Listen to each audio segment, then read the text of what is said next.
پیارے بچوں، باجی سمرین کی طرف سے خوش آمدید۔ آپ سن رہے ہیں دلچسپ کہانیاں۔ آئیں آج کی کہانی سنیں اور لطف اندوز ہوں۔ ایلیا اور اخیب بادشاہ، پہلا سلاطین 17واں باب۔ خدا ایک ہے۔ بارش ختم ہوئی، زبردست۔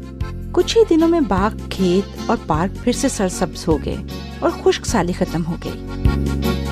کس نے اتنے ٹھیک وقت پر بارش بھیجی؟ کون ہر چیز کو زندہ رکھتا ہے؟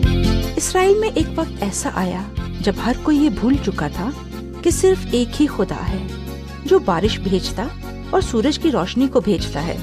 لوگوں نے لکڑی اور پتھروں کے بت بنائے۔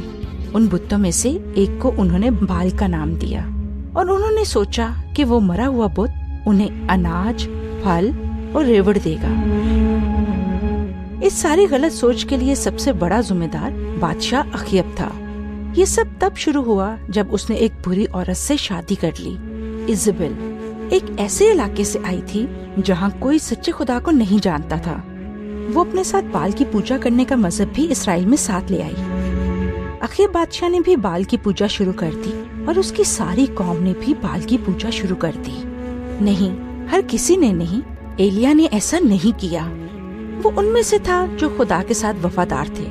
ایک دن اس نے دعا کی، اے خدا، 3 سال تک بارش نہ برسانا تاکہ یہ پوری قوم جان سکے کہ تو ہی وہ خدا ہے جو بارش برسا سکتا ہے اور اناج کو پیدا کر سکتا ہے۔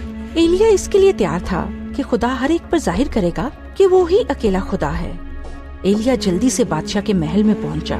وہ اجازت کے بغیر ہی دربار میں داخل ہوتا چلا گیا اور بادشاہ کے تخت کے کمرے میں پہنچ گیا جہاں اخیب بادشاہ بیٹھا تھا۔ خوف کیے بنا وہ بادشاہ کے سامنے کھڑا ہوا اور بولا، خدا واقعی موجود ہے۔ اگلے 3 سال تک بارش کا ایک قطرہ بھی نہیں برسے گا، اور اس سے تجھے یہ معلوم ہو جائے گا کہ صرف ایک ہی زندہ خدا ہے۔ اور اس سے پہلے کہ اخیب بادشاہ کچھ کہتا، ایلیا غائب ہو گیا۔ اور پھر آپ یہ سن سکتے ہیں کہ پھر کیا ہوا اگر آپ اگلی کہانی بھی سنیں۔ اچھا بچوں، اب باجی سمرین کو اجازت دیں۔ خدا حافظ۔